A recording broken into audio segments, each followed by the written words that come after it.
Ils ont fait tout ce temps-là. Jusqu'à ce que la Seconde Guerre mondiale a éclaté. Quand elle a éclaté, ils ont dit aux Africains, venez nous aider à nous libérer. Une fois qu'on est libre, vous aurez l'indépendance. Avant, on croit que les Africains, ils fuient. Sur le front, quand c'est chaud, c'est eux qui montent. C'est eux qui cherchent les serres à canon. On a compris que c'est des hommes qui sont braves.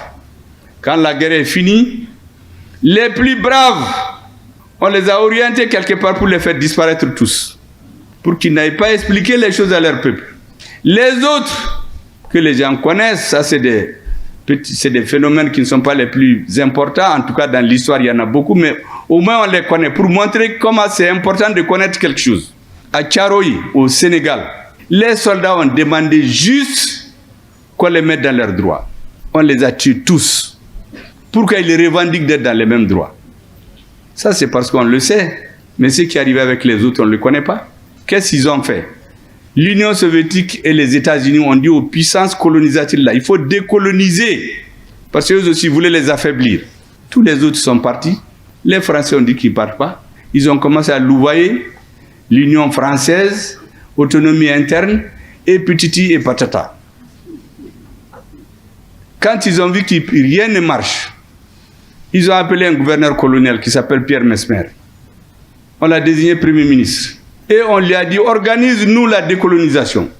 Voici ce qu'il écrit dans ses mémoires, je vous le dis. La France accordera l'indépendance à ceux qui l'exigeaient avec le moins d'intransigeance, après avoir éliminé politiquement et militairement tous ceux qui l'exigeaient avec intransigeance. Vous avez bien compris? Ils se sont organisés. Tous les gens qui sont réellement contre eux, ils les ont tués politiquement. Ils ont organisé des élections pour faire perdre leur parti.